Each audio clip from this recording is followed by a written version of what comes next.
कहते हैं कि कुत्ते के दुम को 12 साल तक पाइप में घुसाकर क्यों न रखा जाए, पर टेढ़ी की टेढ़ी ही रहेगी।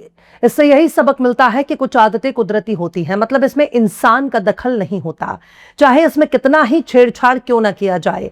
लेकिन अमेरिका एक ऐसा देश बन चुका है जिसकी नस नस में दगाबाजी, अय्यारी और मक्कारी भरी हुई है।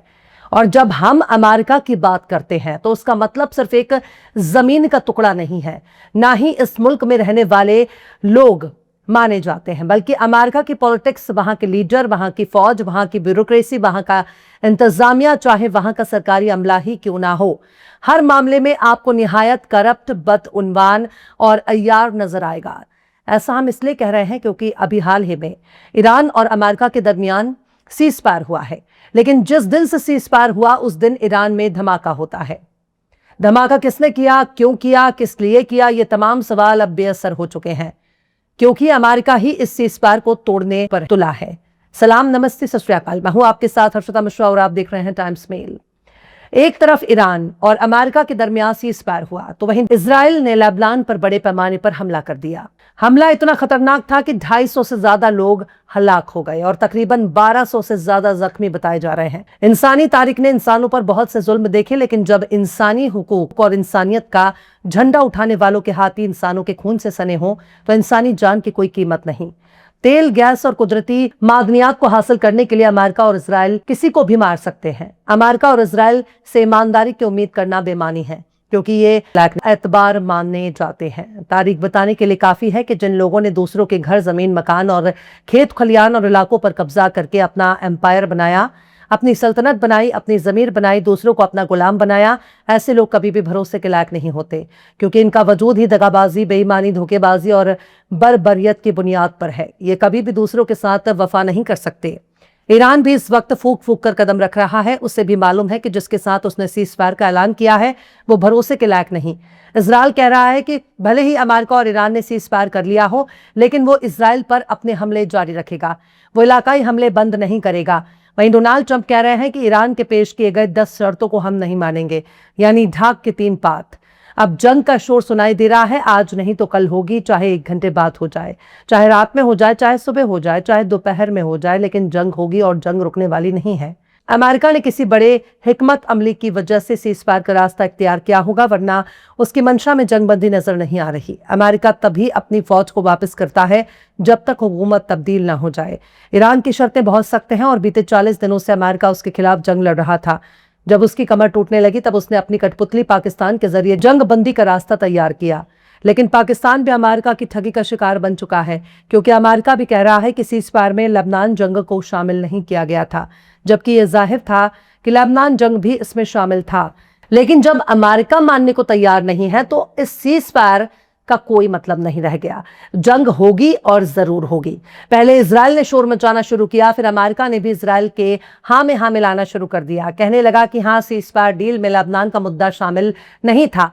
सबसे खतरनाक बात यह है कि जब सिविलियंस का कत्ल किया जाए तब उसे जंगी जराइम कहा जाता है। इजराइल इस वक्त युद्ध अपराध कर रहा है। जब एक फौज दूसरी फौज पर हमला करती है तो उसे जंग माना जाता है, चाहे फौज छोटी हो या बड़ी, लेकिन एक जंग का उसूल माना जाता है। अमेरिका अपने फायदे के लिए किसी को भी कत्ल कर सकता है, चाहे वो आम शहरी ही क्यों ना हो, लेकिन अमेरिका अपने फायदे के लिए किसी को भी मार सकता है। एक बात गौर कर लीजिए, दुनिया की नजर में इजराइल फिलिस्तीन पर कब्जा किया गया एक देश है, लेकिन यह भी सच्चाई है कि इजराइल अमेरिका का ही एक गैर एलानिया स्टेट है, मतलब एक ऐसा राज्य, एक ऐसा स्टेट जो भले ही अमेरिका से अलग नजर आता हो, पर अमेरिका की पॉलिसी ही इजराइल की गुलाम है। अमेरिका को मालूम है कि अगर मिडिल ईस्ट में इजराइल कमजोर हुआ तो उसका असर सीधे अमेरिका को होगा, क्योंकि अमेरिका ही इजराइल है और इजराइल ही अमेरिका। इजराइल पर हमले का सीधा सा मतलब है अमेरिका पर हमला। इसके लिए किसी कानून की जरूरत नहीं, किसी नाटो की जरूरत नहीं, किसी यूरोपियन यूनियन की जरूरत नहीं है, और ना ही इसके लिए किसी डिफेंस एग्रीमेंट की जरूरत है।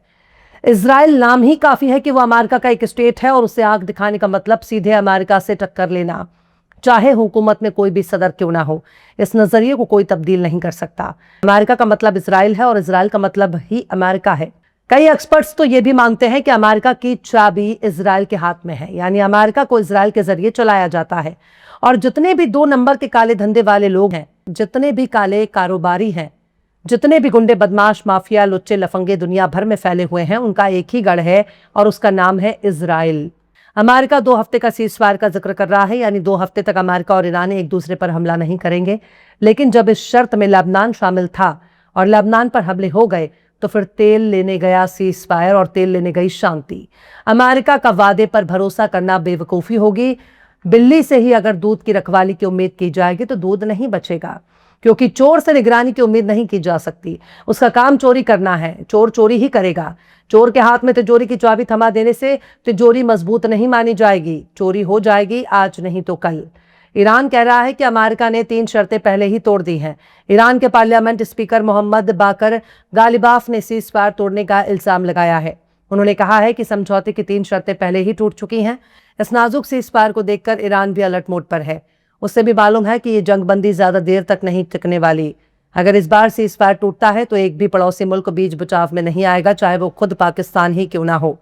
कतर, तुर्की, मिस्र और ओमान पहले ही सीजफायर के लिए कोशिश कर चुके हैं, पर इससे कोई फायदा होता नजर नहीं आया।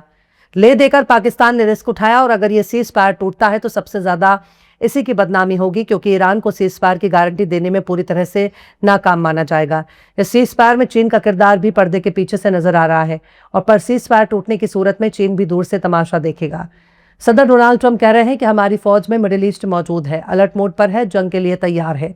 अगर ईरान ने हमारी बात नहीं मानी, अगर ईरान समझौते को नहीं मानता तो जंग फिर से शुरू हो सकता है। ट्रंप ने धमकी दी है कि अगर डील टूटी तो ईरान पर कई ज्यादा खतरनाक हमले होंगे। इजराइल भी कह रहा है कि हमारे हाथ बंदूक पर हैं, उंगलियां ट्रिगर पर हैं, निशान पर ईरान है। अगर ईरान ने बात नहीं मानी तो उस पर हमले होंगे। कुल मिलाकर मामला यही है कि जब ईरान ने अपनी मिसाइल पावर दुनिया को नहीं दिखाया था, तब तक तो सिर्फ न्यूक्लियर वेपन ही एक बहुत बड़ा मुद्दा माना जा रहा था। लेकिन जब से अमेरिका इजराइल ने ईरान पर हमला किया है, तब से ईरान ने अपनी असल ताकत दिखाई है। अमेरिका के कई मिलिट्री ठिकाने तबाह हो गए, इजराइल के कई इलाके खंडर में तब्दील हो गए और अगर अमेरिका इजराइल फिर से हमले की कोशिश की तो ईरान अपनी मिसाइल पावर फिर से दिखाएगा। लिहाजा अब किसी भी डील में ईरान को पंगु बनाने के लिए उसके मिसाइल पावर को कमजोर करने की कोशिश की जाएगी और ये बात भी ईरान बखूबी समझ रहा है, क्योंकि ईरान की मिसाइल पावर भी अमेरिका इजराइल के निशाने पर है। ईरानी न झुकने वाले हैं और न हारने वाले हैं, पर अमेरिका का इतिहास बता रहा है कि वो झुकता भी है, हारता भी है, घुटने भी टेकता है, पर बस अमेरिका को झुकाने वाला चाहिए, अमेरिका को पटक पटक कर मारने वाला चाहिए और तो और जंग में हराने वाला चाहिए। फिलहाल इस खबर में बस इतना ही। यह एपिसोड आपको कैसा लगा कमेंट बॉक्स में आप जरूर से बताइए। पसंद आए तो लाइक करें, शेयर करें और बेबाक, निष्पक्ष, स्वतंत्र पत्रकारिता को सपोर्ट करने के लिए आप हमारे चैनल टाइम्स मेल को जरूर से सब्सक्राइब करें और बेल आइकन की घंटी वाली बटन आप जरूर से दबा दें, ताकि आपको हमारे आने वाले नए वीडियो के नोटिफिकेशन फौरन ही मिल जाए। फिर मिलता है किसी और वीडियो में एक नई खबर के साथ। हर्षिता मिश्रा को दीजिए इजाजत। जय हिंद। अगर अभी तक आपने हमारे चैनल टाइम्स मेल को सब्सक्राइब नहीं किया है तो जल्दी से सब्सक्राइब कर दें और बेल आइकन भी प्रेस कर दें।